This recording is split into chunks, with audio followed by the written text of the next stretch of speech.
Good morning. Namaste. So before we get into our conversation this morning, I just wanted to bring to your attention something that's going on down in Fort Lauderdale. It's a One World Family Interfaith Prayer. So this is the interfaith community coming together for music, prayer, and just really connecting as one human brotherhood, sisterhood. You can find out more information by seeing Roberta after service. She'll gladly connect you to this event, and also there's an interfaith group that meets here periodically, so she'll give you all that info as well. Okay. So I had the excellent feeling today of coming into this conversation because the downloads that I've been getting are quite extraordinary, and I just feel like my job is to share the downloads. So one dear friend said to me a while back just about how my life must look in order to speak about what I speak about, because for me it's not pretend. It's something that I'm simply being transparent with you and giving you what I experience. And what I'm giving you is an experience that is quite unusual. And so as a result of that, I often feel like an unusual person. And this feeling of being unusual has its blessings and it has its curses. And I think there's laughter or recognition rippling through. And one of the blessings is we get to leave behind, if we're these types of unusual creatures, we get to leave behind the normal, conventional perception and really get out of the box and reconnect to what has been called limitless intercommunication. Limitless intercommunication meaning that you basically go into this higher perception or this grander vision of self that includes all living things, kind of the network of the Buddha mind or the Christ mind, or awakening as a bodhisattva, an enlightening being. This is a process that goes on throughout history in all dimensions of time.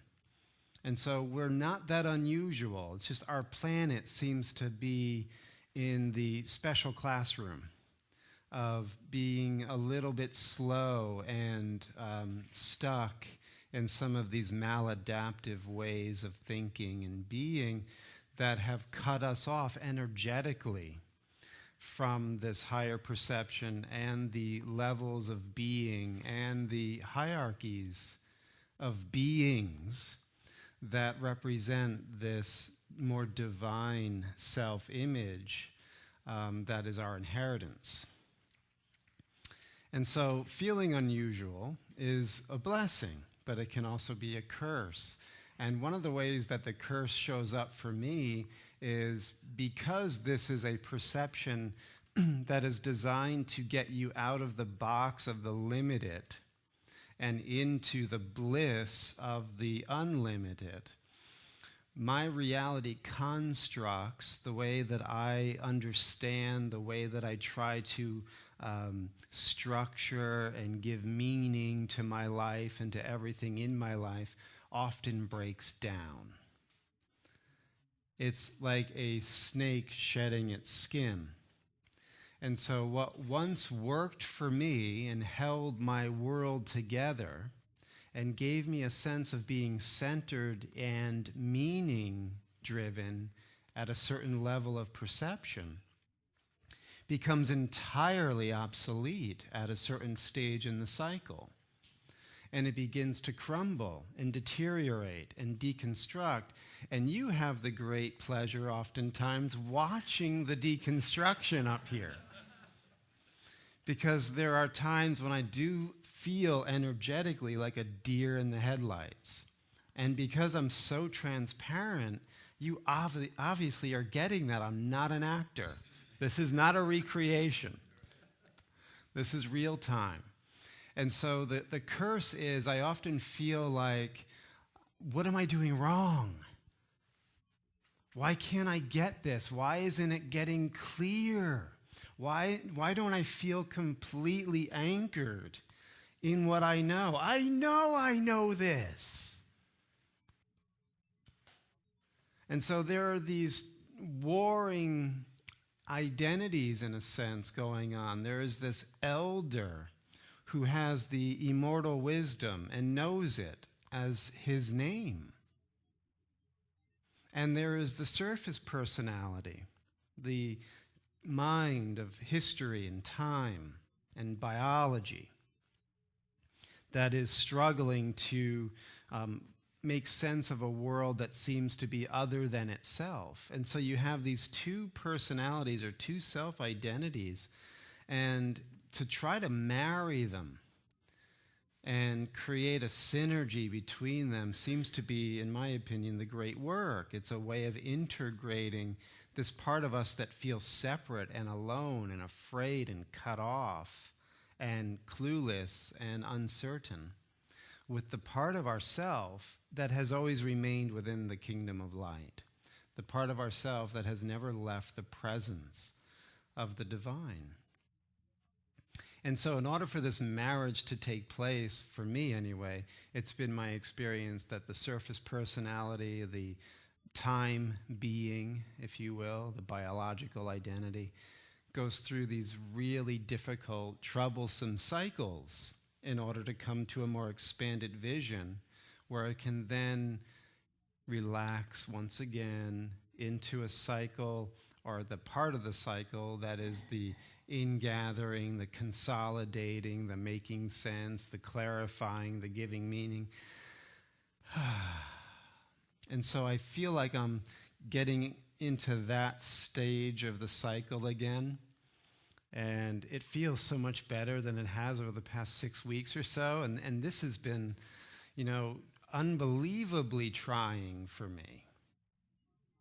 Because I've watched over this period of time, it seemed much longer, more difficult, more bleak. Like, did I miss the exit? Am I really going the right way here? Because it doesn't feel that way. It feels like my heart is being ripped to shreds.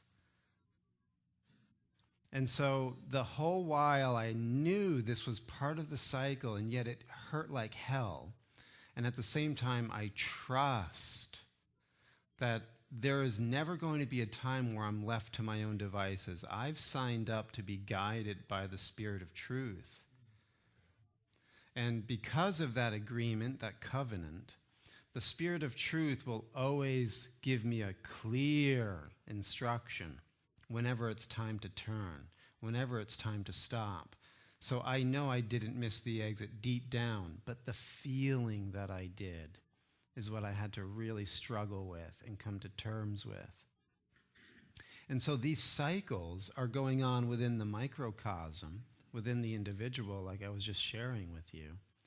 But I also think that these cycles are part of nature's grander rhythm and pattern. And so what we also look at is something that's called social cycle theory. And this has been going on in sociology for a couple of 100 years, where they've been looking at the patterns within civilization. And they watch the rise and the fall of civilizations, and these can be mathematically mapped and tracked. And so there are ways of seeing the birth, the consolidation, the growth, the coming into the golden age or the peak or apex of that civilization, and then the decadence and demise and destruction. And so it is like a waveform. And so this is kind of leading into the talk that I wanted to talk to you about this morning, and that is, if we were to look at things not as this linear evolutionary progress where it keeps getting better and better and better and better and better and better as time goes on, but rather we're going through cycles. I mean, we see this with the moon. We see this with the circadian rhythms of the sun.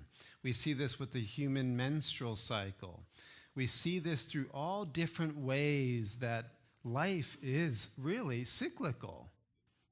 We go through developmental phases in a cycle-like fashion. So why would civilization, why would history be different, really? I mean, we can fabricate another theory, but it does seem to be instinctually such that it's cyclical. And the Hindus, the ancient Vedic rishis, saw this millennia ago when they looked at things in terms of the yugas, the yuga cycles. And the yuga cycles are where you go through different ages that start out with the Satya Yuga, the age of truth, where everything is clear, everything is in connection, everything is harmonious. The realms above and the realms below are in complete transparency to one another. It is divine life, period. No separation. And then you go into the Treta Yuga, where things begin to get a little dim. There's no longer the clear connection. There starts to be sort of the dualisms creeping in and a loss of that clear I amness, the non-duality of creation. And then you get into the Dwapara Yuga, where then it's the staunch dualism, but the spiritual world is still accessible. And yet, one more step down, and you have the Kali Yuga. And the Kali Yuga is the dark age. It's the age of iron. It's the age of quarrel. It's the age of useless talk, as they say. And so when we're in the Kali Yuga, things are completely shut down spiritually. We are only identified as material creatures. And we don't know ourselves as spiritual beings having a human experience.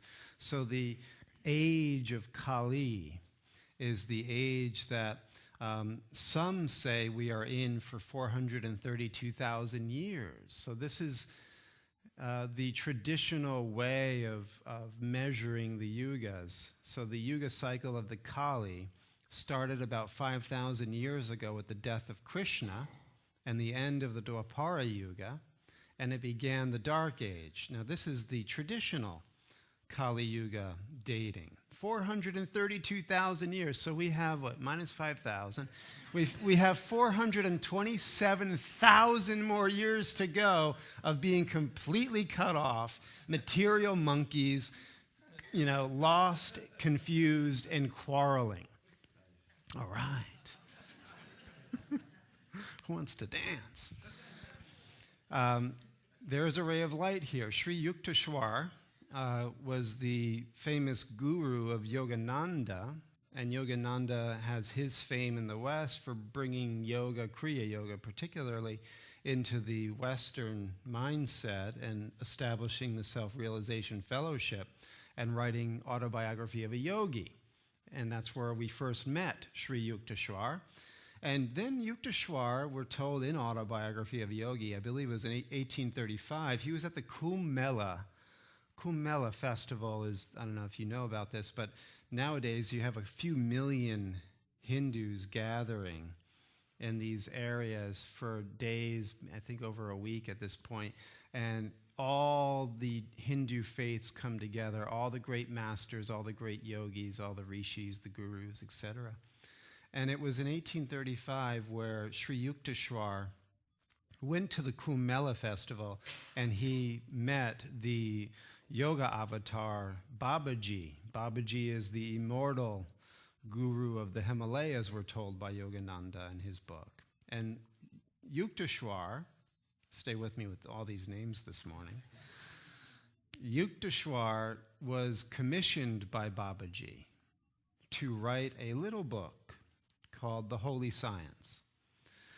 And the Holy Science is where we hear in the introduction Sri Yukteswar, who was a master astrologer, a Vedic astrologer. And it's his calculations, and he was called a Jnana avatar because his mind was so sharp and able to penetrate the intellectual conundrums. His way of determining the cycles wasn't 432,000 years for Kali. In fact, according to Yukteswar, we came out of Kali in 1789.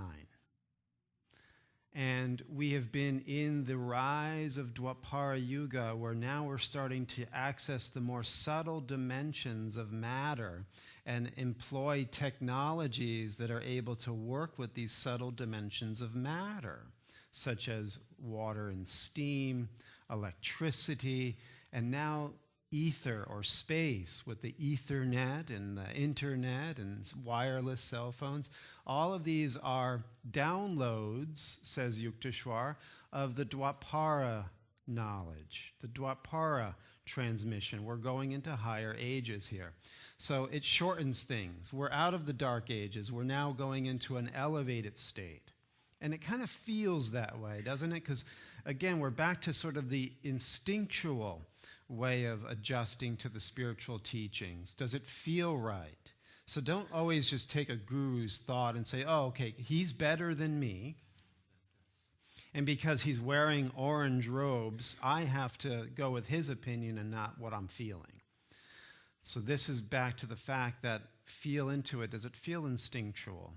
Does it resonate with your truth? Does it have the truth vibration in your listening, in your heart? And so for me, Yukteswar's calculations seem to be far more accurate. Now, where am I going with all of this? Please tell me. It's to another more esoteric topic. So we are in a cyclical civilization. And one of the things that we'll find in the cycle that we're in now is we're gravitating towards certain ways of thinking about our social political milieu that echoes other time periods that seem to be happening with the same themes going on. So just a little footnote here. James Joyce wrote a book called Finnegan's Wake. And Joyce's view of history is very much like this psychedelic fractal view of history, where you can have Greek mythological figures literally imposed energetically within your life, and you're at the pub drinking a pint, and it's Ulysses. You know, you're living out the same energies and dynamics and archetypes of that Greek hero in Dublin. So, in other words, these energies are all mixed and mingled and operating cyclically and interdimensionally, and we're the biotransducer subsystems that are picking up the transmission. And so we are literally tuning into these cycles of archetypal energy and processing them in our own personalized way. So, if we look at other times of the social political milieu when things were so much in unrest and at odds with the ruling class and the ruling elite, we can find things, we can find documents that attest to this. And so for many, many years, I've had a strong interest in biblical studies. I got my master's in biblical studies. And one of the categories or subjects within the biblical world is called apocalyptic literature. You should have brought your notebook this morning. Or I need a blackboard. Apocalyptic literature just means that it's about revelation. Apocalypsis in Greek means to reveal. And so the number one book when a biblical scholar thinks of apocalyptic literature, besides the biblical book of Daniel, is the book of First Enoch. And First Enoch is getting a lot of play right now with alternative biblical theory and teachers of the Bible, because First Enoch is saying something extraordinary. First of all, its worldview is so unlike 21st century American postmodernism that you have to sort of step out of your reality tunnel for a second and just try on that for the writer of First Enoch, the spiritual world was very real. And the unseen realm had hosts of beings. Some were benevolent and some were malevolent. And the story is taken up from the book of Genesis in the Bible, where it says that the sons of God came down to earth and they saw the daughters of men, and they just thought they were so hot. And the sons of God decided to mate with the daughters of men. And these fallen ones, the Nephilim, literally in Hebrew means fallen ones, had sex with humankind and produced an angelic hybrid human that were later called the Anakim, or the giants. And it started to really mess with the balance of creation. And so first Enoch picks up this story. And it's basically saying that these fallen ones, these angelic beings, are actually the ones that are behind the scenes ruling the world. And they're using human political stooges that are the leaders of their nations or countries, and that is basically just the second tier of this two-tier system. The human stooge is just the front man for the more spiritual malevolence that is behind the scenes. Okay, so now you got the Kali Yuga, and we're in darkness and quarrel forever, and now you got demonic hierarchies ruling the world. Have a great day.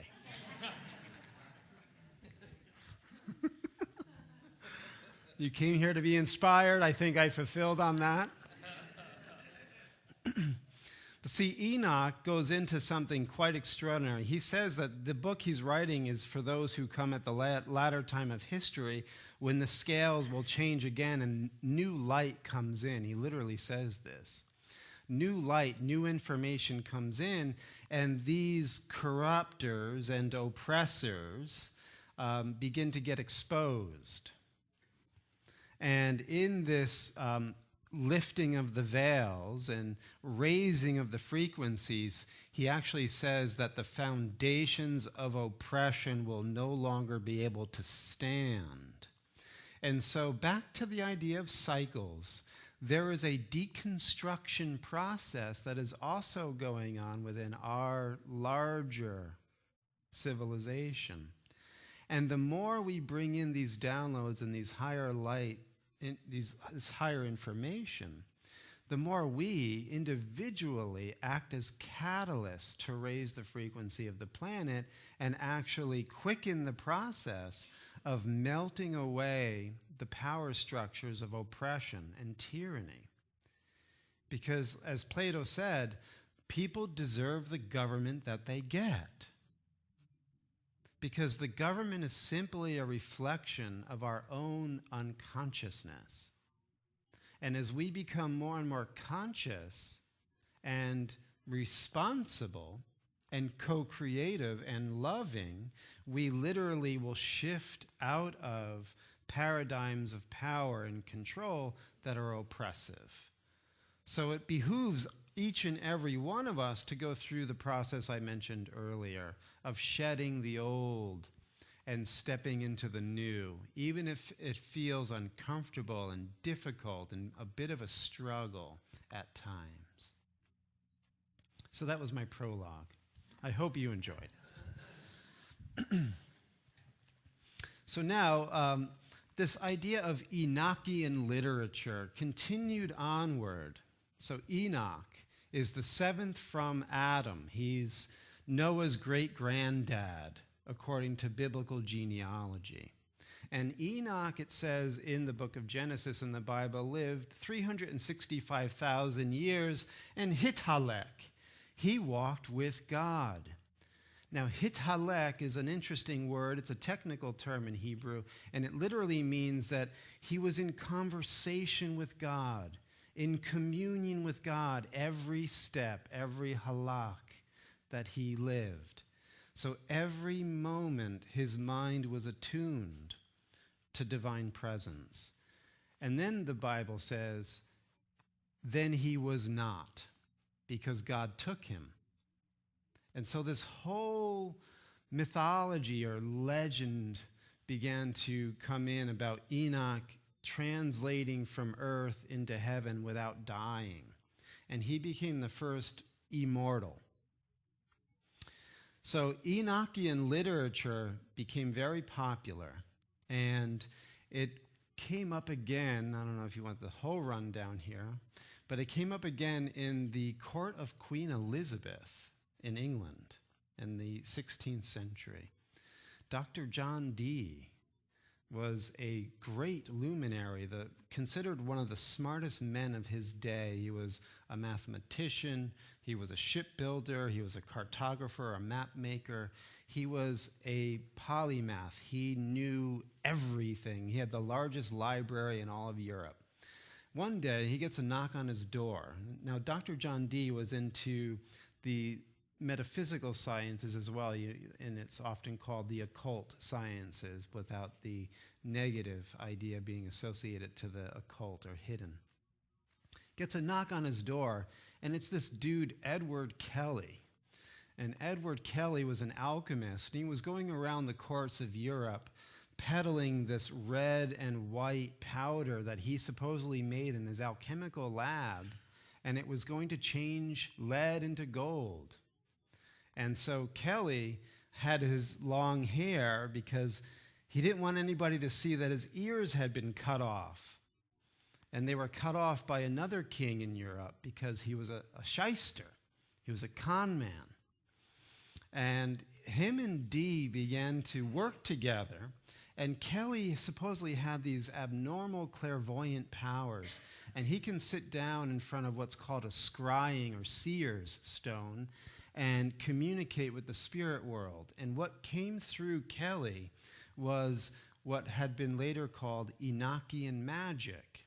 Supposedly, these angels that were on the earth with Enoch and gave the knowledge of the mysteries to Enoch were coming back again to give the knowledge to Dr. John Dee. And Dee wrote copious notes, and it became basically a systematized magical system, quite advanced, quite technical, and for those who practice it, supposedly very powerful. I studied it for a few years, and I never felt like I ever wanted to step into that system on a practical level. Something felt off. So I just leave that to you as a bit of interesting information. What I'm going to now is another Enochian revelation, if you will, that I consider to be more of the light. And I want to read a little bit to you this morning. This is called the Book of Knowledge, The Keys of Enoch, and it was published in 1973, and I'm not telling you that I buy it all. But what I'm sharing with you today is one little slice of some extraordinary material. Dr. James Hurtak was a professor of language and Oriental studies, and in 1973, on January 2nd and 3rd, according to his story, he was in prayer, chanting the holy names of God, when a being of great light appeared in his room. And he felt completely dwarfed by this energy field, and he felt like a little child within the presence of this very powerful love force. And the being announced or introduced itself as Enoch. And he asked Dr. Hurtak if he was interested in knowing his destiny and why he was here. And when Dr. Hurtak telepathically consented, Enoch put a light field around Dr. Hurtak's body, and according to his story, they sped off the planet. Now, Hurtak's gone for 2 days. And Enoch's giving him a tour of certain key constellations within our local universe, and he's getting these downloads. Well, long story short, he's taken to the Gate of Orion. Now again, I'm not telling you to believe this stuff.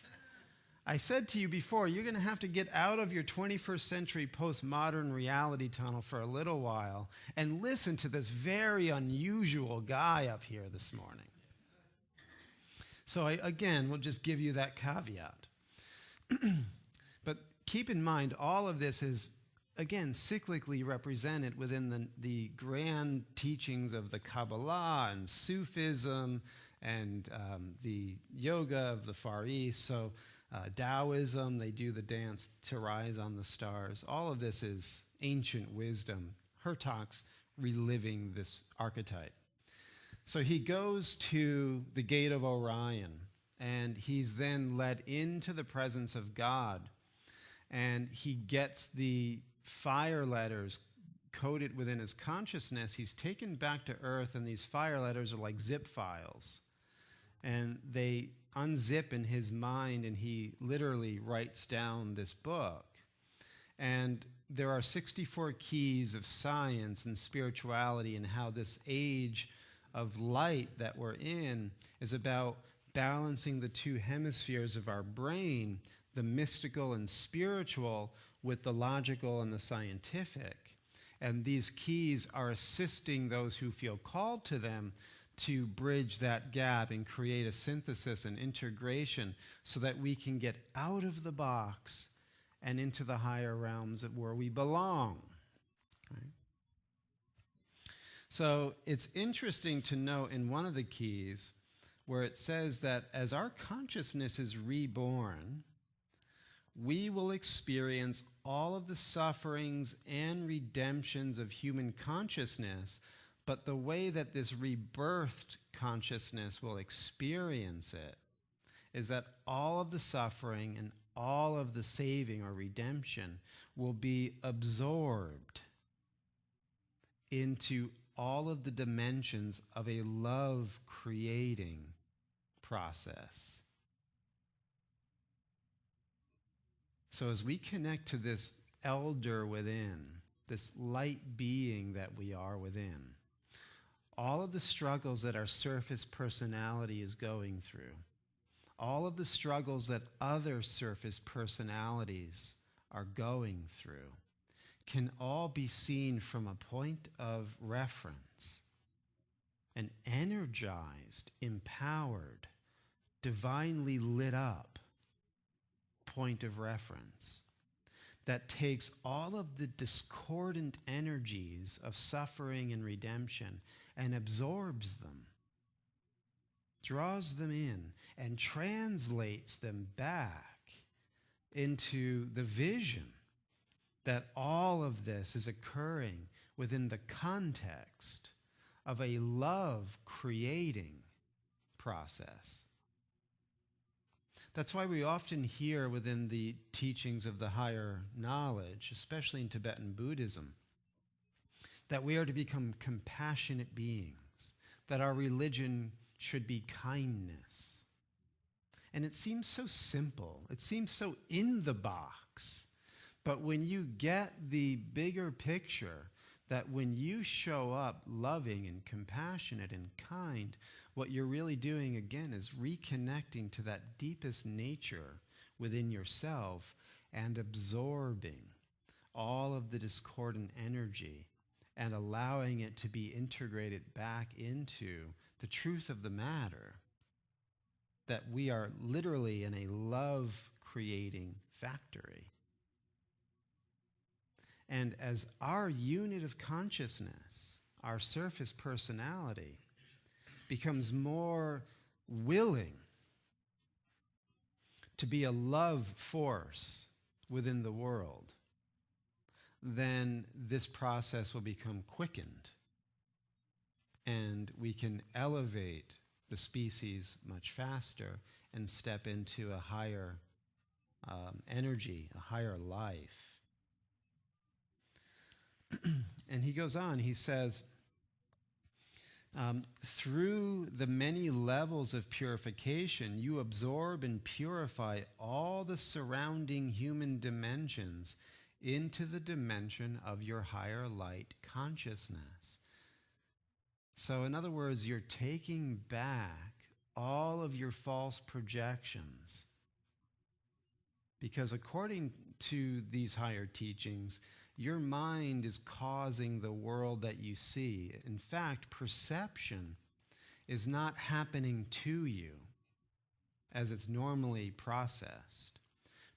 Perception is happening from you. And so what he's saying here is that you will take responsibility for every thought form, every vibration that you perceive, and you will call it back to its origin point, which was your own mind, and it will purify, and the energy that it has will be reintegrated back into your higher light consciousness. So we are to redeem, if you will, all vibrations. So let's do that now. Wherever you are, whatever vibrations you're experiencing, and everything is a vibration: sound, sight, touch, taste, thought, emotion, feeling. It's all vibratory. And so if you don't get caught up in the specifics of the vibrations of this feeling or that thought or that sound, and see it all as simply waveforms, vibrations, frequencies. And if your intention is to redeem them, call them back, and in the second step of this purification process, first step, call back, redeem all the vibrations that you projected out. And you're projecting out a universe, mind you, just as I am. And just want to hover here for a second. When we go to sleep at night, we dream. And we dream a universe. Bodies, cars, streets, sky, trees, other people, conversations with people. We don't know what they're going to say in our dream, and they say it to us, and it's shocking. Right? But that's all our mind. It's all done inside of us. Nobody's doing that to us. And so what we're saying here is very similar, that you're projecting a whole universe. This physical world, as the Vedanta would say, is just as much a dream as your dream world is a dream. And so when you're willing to call back all of the vibrations that you perceive within your physical universe, take ownership of them, and allow them to come back to your heart center, your higher light consciousness, and be purified there. Then you can go to the next step, and the next step is to breathe the soul of eternal love into all minds. So we stop being part of the problem, projecting a universe of chaos and discord and confusion and breakdown. We take ownership of it. We call back all of those wayward vibrations. We transmute them alchemically within our heart center. And then we breathe out divine love, eternal love, which is a substance that flows through the waves of perception. And we allow that love force to go into all minds, whether they be human or animal or aquatic or insectoid. It doesn't matter. All sentient beings receive the transmission of divine light, love, force from us. And this perception is called the Holy Spirit in A Course in Miracles. In the Tibetan tradition, this practice is called Danglen. In other words, you are taking all discordant energies, you're allowing them to come back into your heart center, and according to the Tibetan practice, you're allowing it to dissolve all self-cherishing. So all of the chaotic energies and forces and vibrations that you call back to yourself actually take your mind out of the fixation of the surface personality. The mask begins to melt. And instead, you become this fountain of compassion and love, and you send compassion back out into the universe, and you literally recreate your universe with love-powered vibration. Now, is this always going to be easy? Hell no. No, it's not. That's part of what makes the game so fun. You know, just a little anecdote. I had an episode with a family member this week that, required me putting aside all of my time, spending over 12 hours driving this person to Miami so that she can get the help that she needs, coming back, stopping at her place, taking her dog back to my house, taking care of her dog, giving this person food and water that she didn't have. Like, in other words, just really emptying myself and being of service. And then yesterday I get a text and she's blaming me for something. And my human personality was like, excuse me, WTF?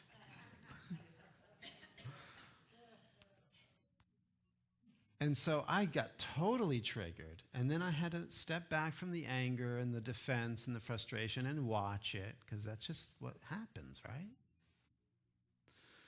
Settled down. And then I spoke from a place that was sort of peaceful. And there was still a make wrong going on in my language. And yet I was establishing a clear boundary, like, you're not going to do this. You're not going to take advantage of me. And now that I'm sitting with it even more, especially after preparing all of this talk for this morning, I realize that, you know what? It really doesn't matter. Like, she can be whoever she is, and I can love her anyway.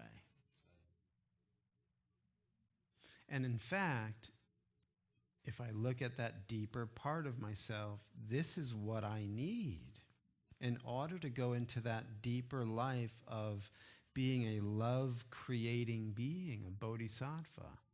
So life is, you know this cliche, if you pray for patience, watch out. If you pray to be a love-creating being, watch out. Because you're going to be given every chance, every opportunity not to be patient, not to bring love. Because that's the way the universe sets it up. If you're going to be love, you're going to be love. If they're nailing you to a cross, you forgive them. Not because it looks good, but because that's who you are. And so we learn through this process, and it can be messy. I'm going to go back and clean up my mess today with this person. But at the same time, I know that this love creative process brings me back in this instant to this place that I've never left. And this is the last thing I want to share with you this morning before we go into our practice. And it has everything to do with this person and who they represent to me, like what they symbolize. If I were to distill all of their quirky characteristics and get the message of, where am I resonating? How is this a reflection of myself in this person? And what I shared with you earlier also plays a part in what I'm about to share now. And that is my sense of being deconstructed and losing all center and feeling lost and confused makes me feel really unworthy. Like something is wrong with me. I'm not enough. And I'm supposed to know it all. I'm supposed to have the right answers. I'm supposed to look good. I'm supposed to say the right things that make people go, wow, he really knows. And then when I get that validation, I'm like, yeah, I really know. And it's all rooted in insecurity, in not knowing myself. And I'm looking out here for validation. So when it all deconstructs, I have an opportunity in that pain not to go back to those same crutches and numbing techniques. And that is to really look, where is my worth? Where is my safety? Who am I? And so this is from A Course in Miracles. Nothing is lost to you in all the universe. Nothing that God created has he failed to lay before you lovingly as yours forever. And no thought within his mind is absent from your own. It is his will you share his love for you and look upon yourself as lovingly as he conceived you before the world began, and as he knows you still. God changes not his mind about you with passing circumstance which has no meaning in eternity, where he abides and you with him. Your brother is as God created him. And it is this that saves you from a world that he created not. Forget not that the healing of God's Son, us, is all the world is for. A love-creating process, a healing of the mind, of the Eternal One, the one listening right now. This process is the only purpose the Holy Spirit sees in the world, and thus the only one it has, until you see the healing of the Son as all you wish to be accomplished by the world, by time and all appearances, you will not know the Father or yourself. Did you get that? Until you see that this world has one purpose in all appearances, then we miss the purpose. And that is to bring everyone back to their own wholeness, which is a shared identity rooted in a changeless love that exists before time and will exist when time is long over. Finishing here. For you will use the world for what is not its purpose if you mistake this, and will not escape the world's laws of violence and death. Yet is it given you to be beyond its laws in all respects, in every way, in every circumstance, in all temptation to perceive what is not there, and all belief God's Son can suffer pain, because he sees himself as he is not. So my worth doesn't come from what I think. My worth doesn't come from what I teach, what I say, what I do, what I look like, and neither does yours. Our worth is established by God forever, and we can rest in the surety of that, even if the surface personality is freaking out. And that's what we'll do with the remainder of our time this morning. So first, the blue bag.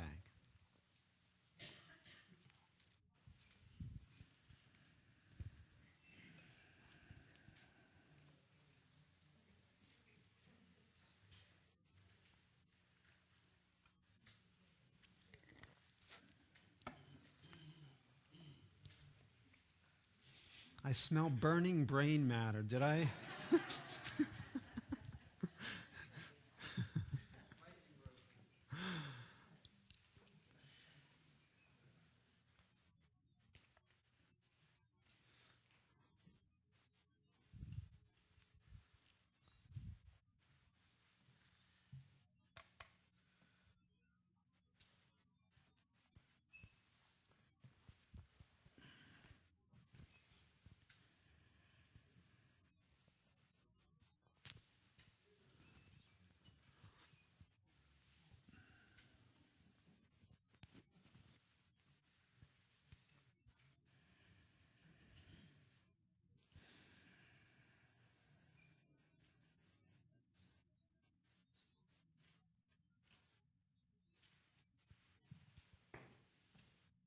You guys have that down to a science, my goodness. And charging the offering with intention. Infusing purpose into this energy of money, that it may be a love force within the world, and that its goal is to transform life into true loveliness and freedom and peace. May all beings be happy and free. And so it is. Amen.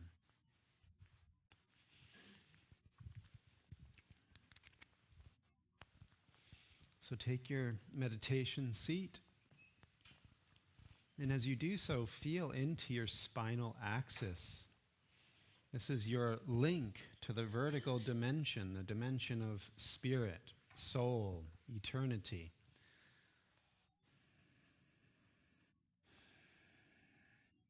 And as you begin to deepen your breath and close your eyes, simply soften your energy field. Relax.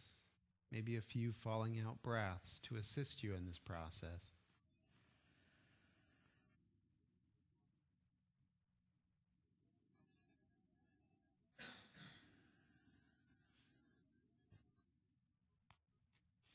Deep breath slowly coming in, filling the lungs and extending the lower belly as you fill and fill and fill. Hold your breath at the top and then exhale out through the mouth.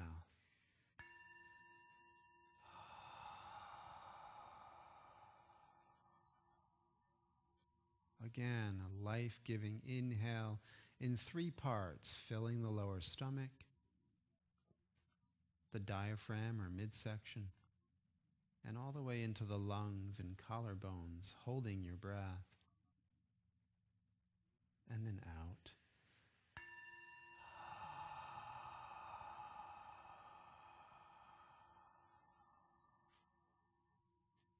Last time, fill up.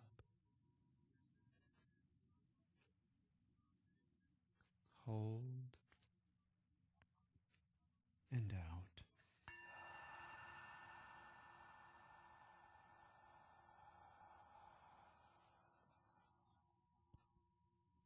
Allow your hands to rest comfortably either on your lap or in a meditation mudra.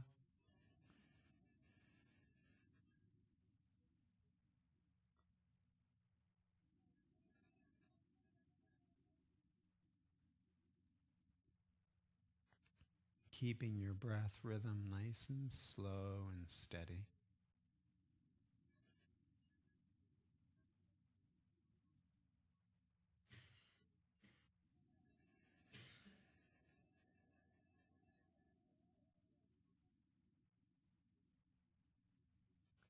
Take your awareness into the back of your body and allow your awareness to move to the base of your spine, right at the tailbone, Muladhara chakra, and simply breathe into that space at the base.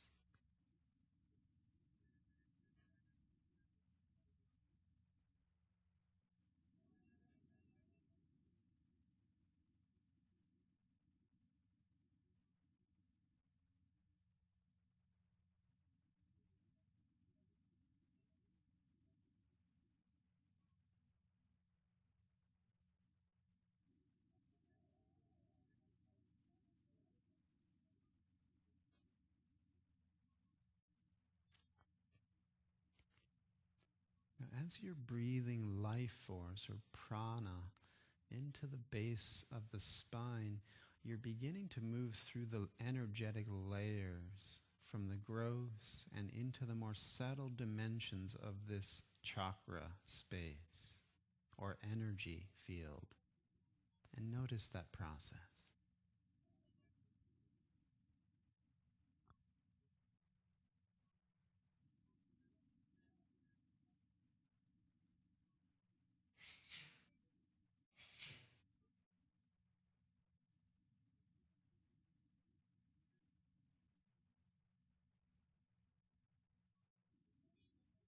And you may be feeling a change in frequency or vibration as you move into the more subtle domain of the chakra.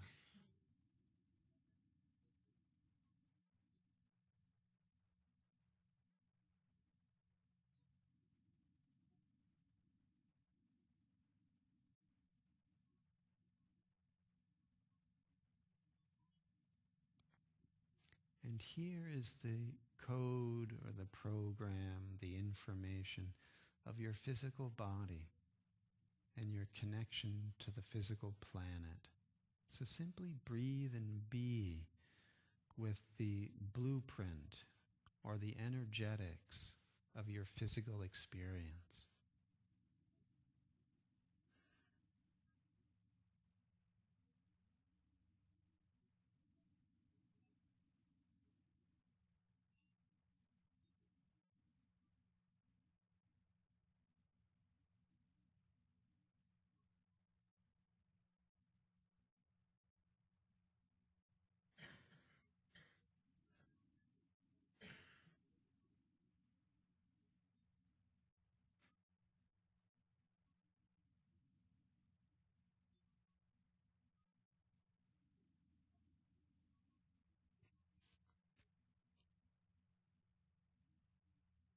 And as you connect to this energetic blueprint, you are also penetrating into the DNA, RNA coding process that's going on in trillions of your cells.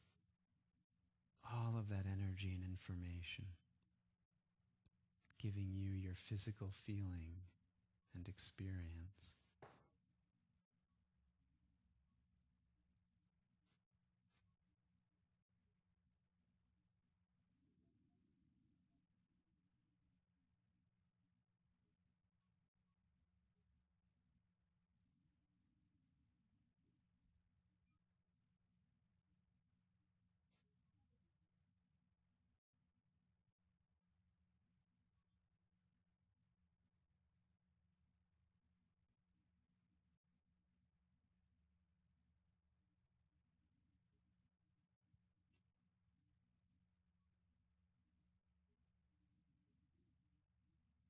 Staying at the base chakra just for a few more breaths, feeling anchored, grounded, steady in your energy.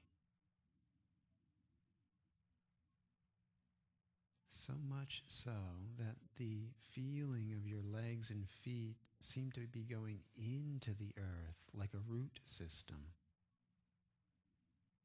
anchoring you to the planet.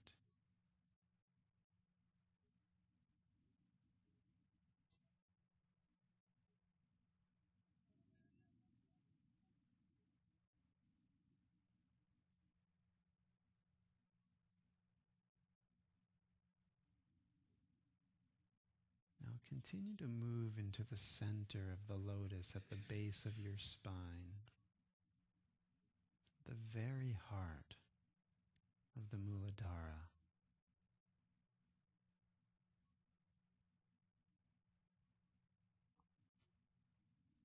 And as you get into this radiant center of the lotus, maybe you can feel and sense the red hue of the chakra. You could even hear the music, like tribal drums, taking you in.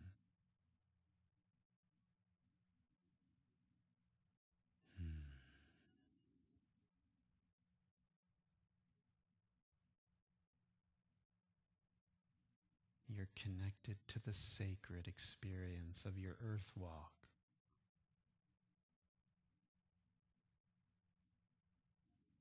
The red road.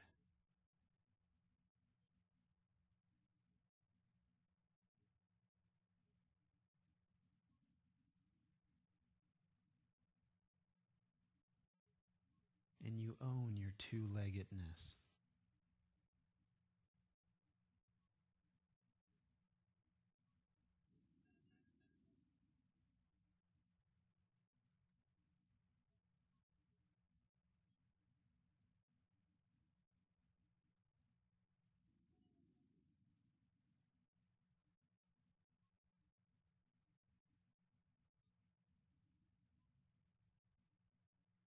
Deep breath.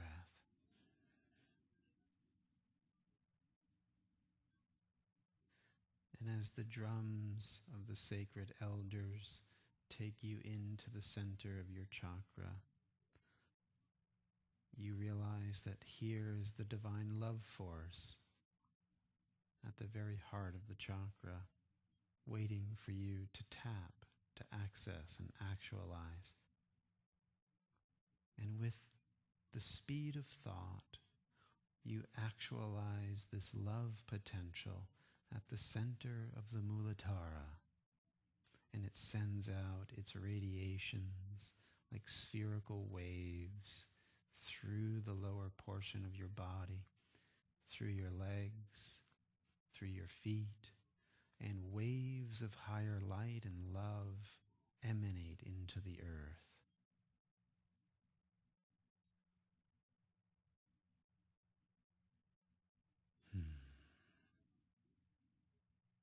And the Great Mother thanks you, and you can see your love radiations being channeled through all of the meridian and ley lines of the planet.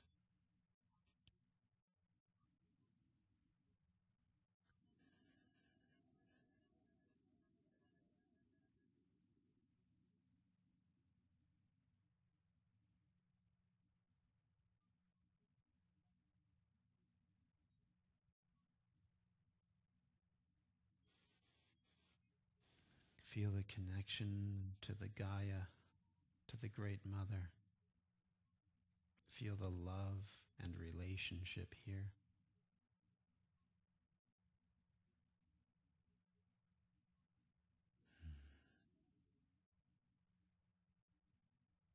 And ask her that her communication through her creatures and through her elements and through all of the forces of her nature, may they communicate to you. May you understand the language of the goddess clearly.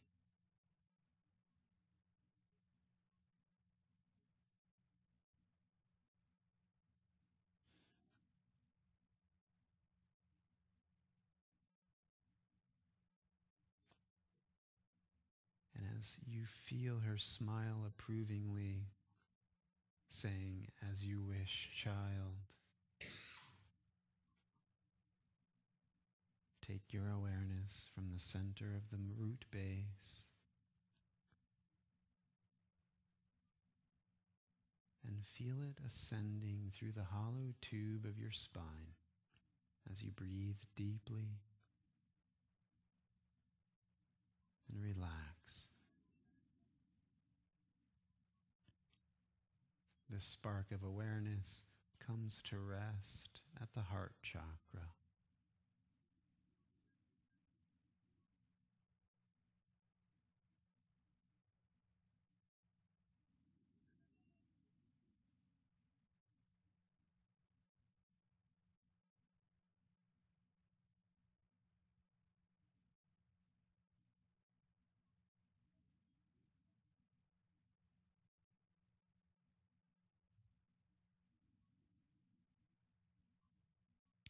And you can hear in the astral or etheric realm of spirit the beautiful sounds of flutes playing as you are taken in to the center of the Anahata chakra.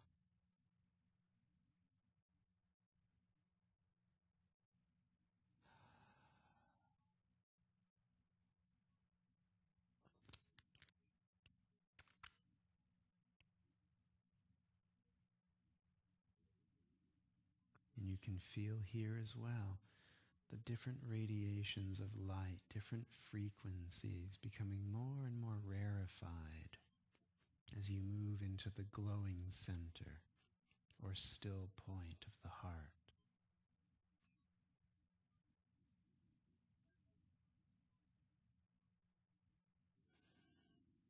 And here all ideation ends, all concepts are evaporated. All dualisms are undone, and you rest in the unstruck sound of Anahata.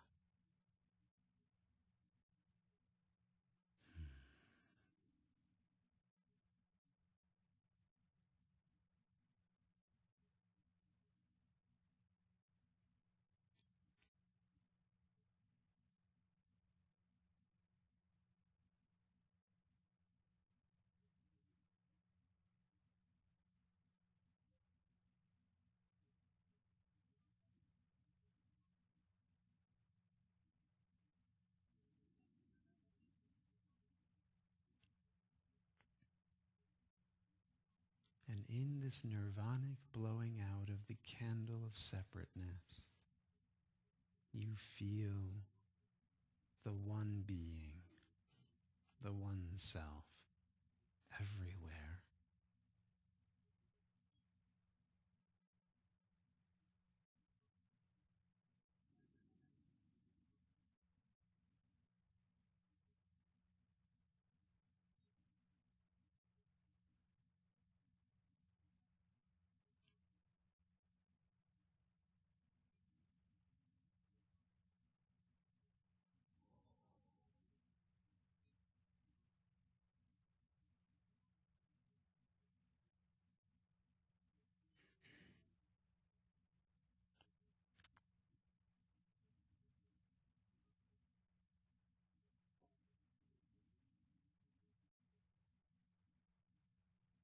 And as you rest within the quiet center of the heart, you realize you were not who you thought you were.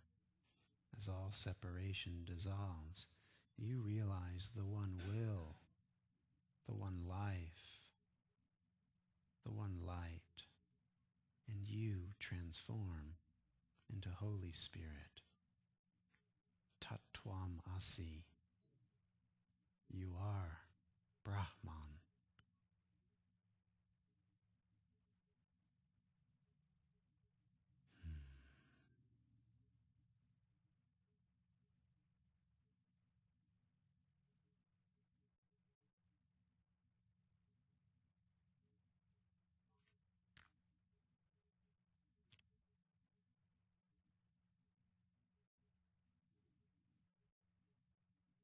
And silently you can hear the ancient mantra, Brahma Asmi. I am Brahma. Brahma Asmi.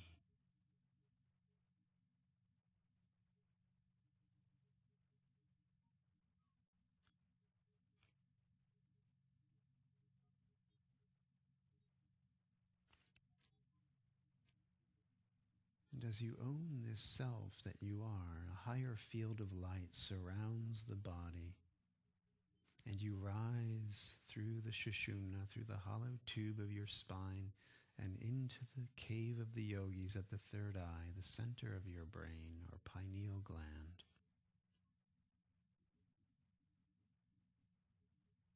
And here the wings of the caduceus sprout on both sides of the lotus as the seeing center is lit up.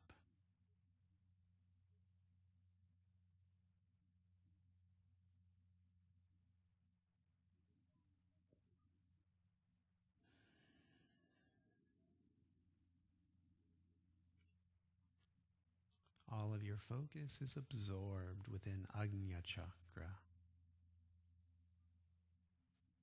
the violet flame at the center of your brain.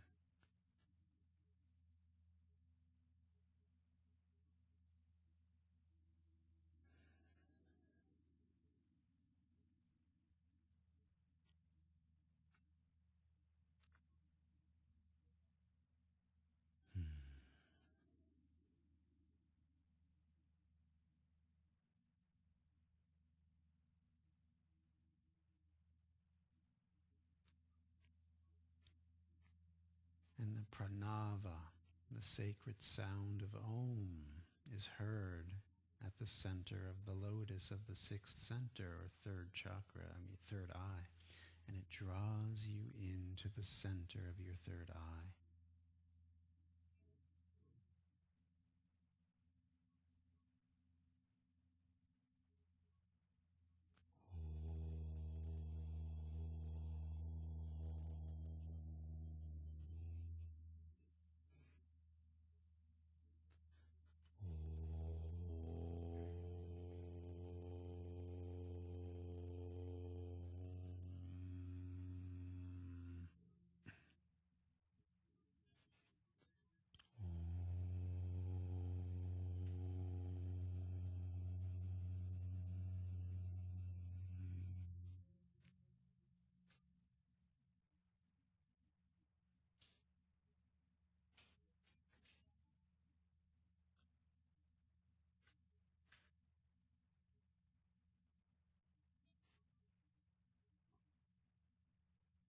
as you rest within the violet flame,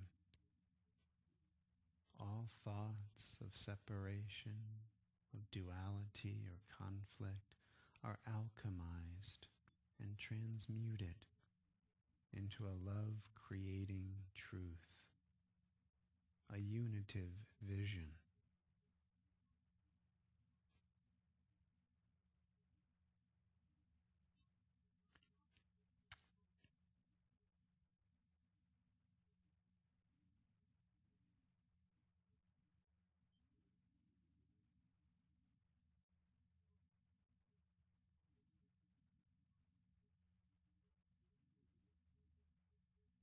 And once the mind has been made single, one-pointed, your whole body can now be filled with light. And so we take the final step in our journey of perception and rise just above the crown of the head and allow the satellite dish of the 1,000-petaled lotus to unfold.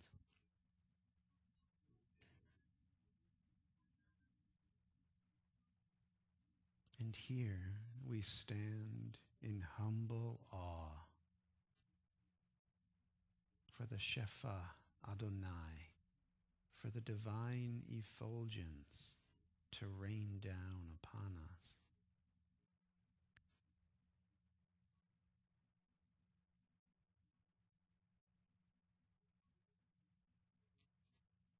Our unitive vision has granted us access to the tree of life.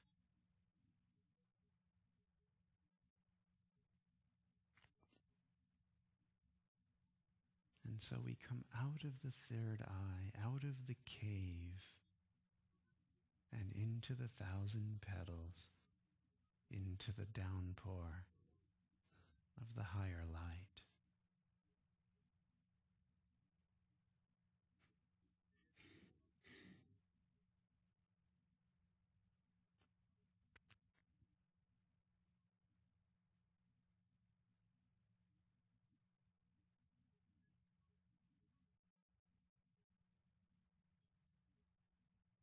And as we enter into this pillar of living light above the crown, time and space melt away.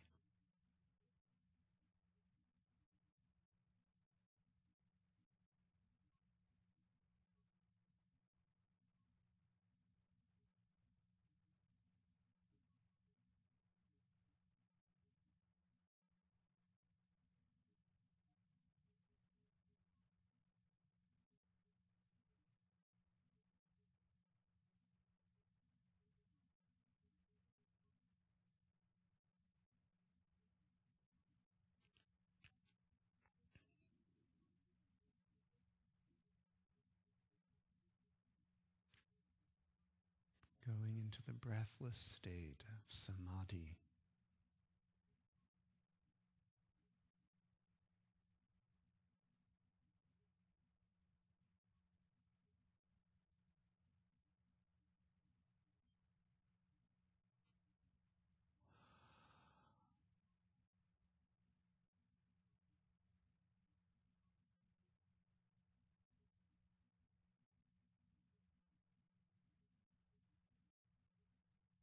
Where you remember your Father and yourself.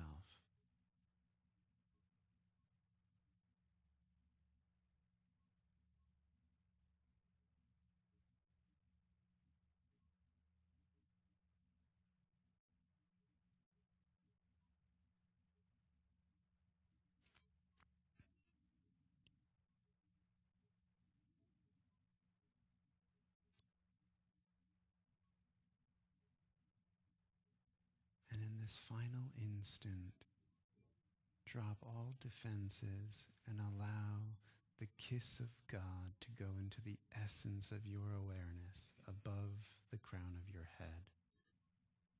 Feel the connection with your Creator here.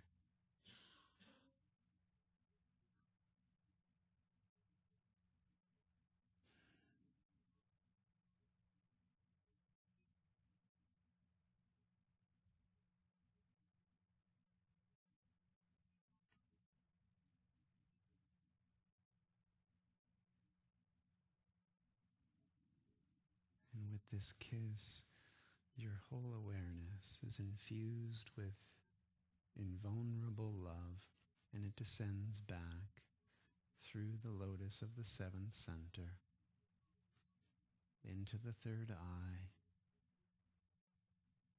where it is lit up with the divine love.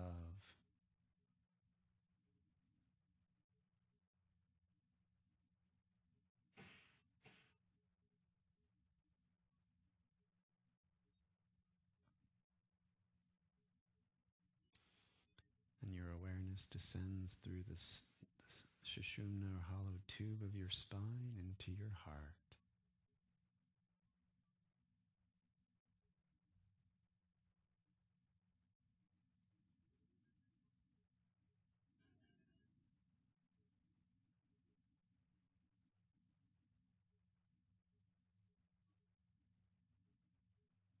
And as you bring your palms together,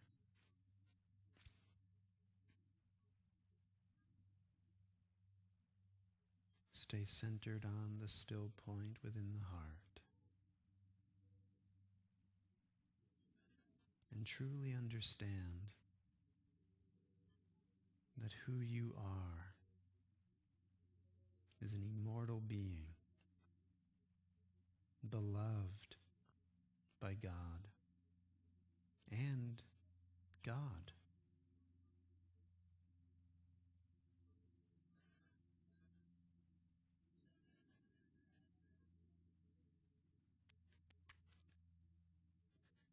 And for a moment longer, breathe into the love that you feel at the center of your heart. This unconditional, timeless love.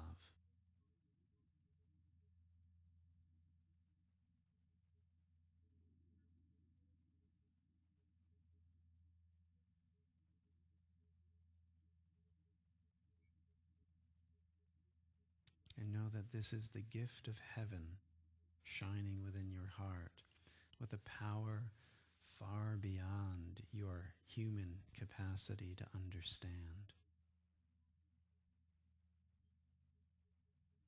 So allow this power to have free reign through your body and mind, and let it shine out through your body's meridian system and your mind's perception.